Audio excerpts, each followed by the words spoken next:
हरे कृष्णा दोस्तों, राधे राधे। मिथिला पंचांग के अनुसार हर साल आश्विन मास की कृष्ण पक्ष की अष्टमी तिथि को जीवित पुत्रिका या जीमूत वाहन या जितिया का व्रत रखा जाता है। जीवित पुत्रिका व्रत को जितिया और जीमो वाहन व्रत के नाम से भी जानते हैं। इस व्रत की शुरुआत नहाय खाए से होती है और माताएं अपने संतान की लंबी उम्र, सुख समृद्धि और स्वस्थ और उन्नत जीवन के लिए इस व्रत को निर्जला उपवास रखकर रखती है।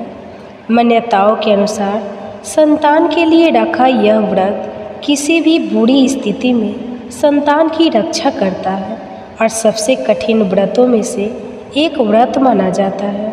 इस व्रत को मुख्यतः उत्तर प्रदेश, बिहार, झारखंड, पश्चिम बंगाल जैसे अनेक राज्यों में रखा जाता है। संतान प्राप्ति की कामना से भी इस व्रत को रखा जा सकता है। ऐसे में चलिए आपको बताते हैं साल 2024 में जितिया का व्रत कब रखा जाएगा, इसकी पूजा विधि क्या है और इस दिन का क्या महत्व है। सबसे पहले तो आप सभी को जीव पुत्रिका व्रत की ढेर सारी शुभकामनाएं। इस व्रत में महिला 3 दिनों तक व्रत रखती है और यह व्रत निर्जला रखा जाता है।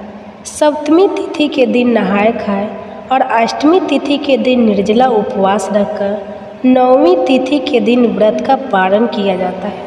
इस व्रत में शाम के समय मुख्य पूजा की जाती है और व्रत से जुड़े हुए खास नियमों का ध्यान रखा जाता है, तभी यह व्रत पूर्ण माना जाता है। इस दिन सूर्य देव की पूजा भी की जाती है और उन्हें बाजरे और चने से बने व्यंजन अर्पित किए जाते हैं। व्रत रखने वाली महिलाओं को इस दिन किसी भी वस्तु को काटना नहीं चाहिए, ना ही कटे हुए फल या सब्जी का उपयोग करना चाहिए। किसी भी तरह की जीव हत्या करना पाप माना जाता है और व्रती महिलाओं को इस दिन चाकू, कैंची आदि का इस्तेमाल भी नहीं करना चाहिए। इस व्रत को रखने से पहले नोनी का साग खाने की भी परंपरा है। ऐसा कहा जाता है कि नोनी के साग में कैल्शियम और आयरन भरपूर मात्रा में पाया जाता है, जिसके कारण व्रती के शरीर में जो पोषक तत्व होते हैं उनकी कमी नहीं होती। इस व्रत के पारण के बाद महिलाएं पूजा में अर्पित किया हुआ लाल या पीले रंग का धागा भी गले में पहनती है। इसके बाद कोई शुभ दिन देखकर उसे उतार लिया जाता है। जीमूत वाहन भगवान की पूजा में सरसों का तेल और खल चढ़ाया जाता है और व्रत के पारण के बाद यह तेल बच्चों के सिर पर लगाया जाता है। माना जाता है कि यह भगवान का आशीर्वाद होता है। पौराणिक मान्यता है कि इस व्रत को जो भी माँ करती है उसे कभी भी अपने संतान के वियोग का सामना नहीं करना पड़ता है। उनके संतान को लंबी उम्र और जीवन भर किसी भी दुख और तकलीफ से सुरक्षा मिलती है। इस दिन गंधर्व राजकुमार जीमूत वाहन जी की पूजा की जाती है। महाभारत युद्ध के समय अपने पिता की मृत्यु के बाद अश्वत्थामा बहुत नाराज हुए और क्रोध में वह पांडवों के शिविर में घुस गए। शिविर के अंदर उस समय 5 लोग सो रहे थे। अश्वत्थामा को लगा कि वह लोग पांडव हैं और अपने पिता की मृत्यु का बदला लेने के लिए उन्होंने उन 5 को मार डाला। दरअसल वह द्रौपदी जी की 5 संतानें थीं। इस बात की सूचना जब अर्जुन को मिली तो उन्होंने अश्वत्थामा को बंदी बनाकर उनकी दिव्य मणि छीन ली। अब अश्वत्थामा को और अधिक क्रोध आ गया तो उन्होंने बदला लेने के लिए अभिमन्यु की पत्नी उत्तरा के गर्भ में पल रहे बच्चे को गर्भ में ही नष्ट कर डाला। भगवान श्री कृष्ण ने तब अपने सभी पुण्य का फल उत्तरा की उस आजन्मी संतान को देकर उसे फिर से जीवित कर दिया। मारकर पुनः जीवित होने के कारण उस बच्चे का नाम जीवित पुत्रिका रखा गया। जीवित पुत्री का व्रत रखने की मान्यता है, बेटा हो या बेटी, आप अपने संतान के लिए इस व्रत को रख सकती है। व्रत के दिन प्रातः काल उठकर स्नान आदि से निर्वित होने के बाद सूर्य देव की उपासना करनी चाहिए।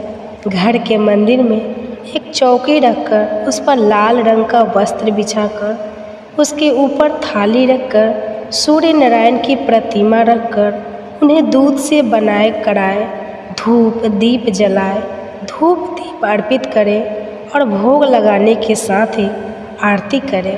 इस दिन मिट्टी या गाय से गोबर से सियार और चील की मूर्ति बनाकर उनकी पूजा की जाती है। कुश से बनी हुई जीमूत वाहन भगवान की पूजा की जाती है। उन्हें धूप दीप अक्षत पुष्प अर्पित किए जाते हैं। व्रत की कथा पढ़ने और सुनने के साथ ही सबसे अंत में आरती करके क्षमा याचना की जाती है। अगले दिन व्रत का पालन करने के बाद ज़रूरतमंद लोगों को दान दिया जाता है। इस बार 2024 में नहाए खाए 24 सितंबर मंगलवार को निर्जला व्रत रखा जाएगा। 25 सितंबर बुधवार को अर्जितिया व्रत का पारण 26 सितंबर गुरुवार के दिन किया जाएगा। अष्टमी तिथि प्रारंभ होगी 24 सितंबर मंगलवार दोपहर 12:04 से और 25 सितंबर बुधवार दोपहर 12:01 पर तिथि समाप्त होगी। इसलिए इस बार 25 सितंबर दिन बुधवार को ही जितिया का व्रत रखा जाएगा।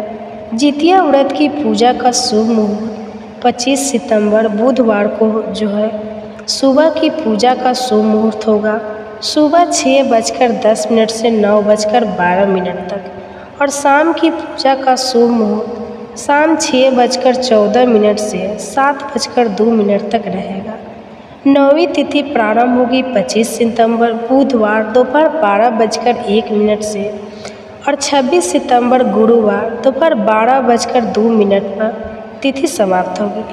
इस दिन सूर्य देव सुबह 6:20 पर होगा।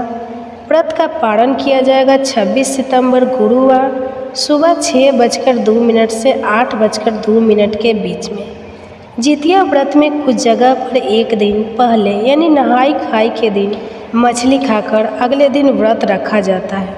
ऐसा कहा जाता है कि मछली खाकर व्रत रखना शुभ होता है, लेकिन जो लोग शाकाहारी हैं उन्हें मछली इस दिन नहीं खानी चाहिए। वैसे तो इस व्रत को 24 घंटे तक निर्जला ही रखा जाता है, लेकिन कुछ महिलाएं इस व्रत को जो कि बिना जल के नहीं रह सकती, वह जल ग्रहण करके भी रखती है। जितिया व्रत के पारण में मुंडवे की लिट्टी, गेहूं के आटे की, दूध, पीठी, देसी मटर, करी, झींगे, तोरी की सब्जी, अरबी की सब्जी, नोनी साग, पोई साग के पकौड़े, कास फल की सब्जी, खीरे का रायता और तरह तरह के व्यंजन खाए और खिलाए जाते हैं। तो यह थी आज की वीडियो। उम्मीद है आपको पसंद आई होगी।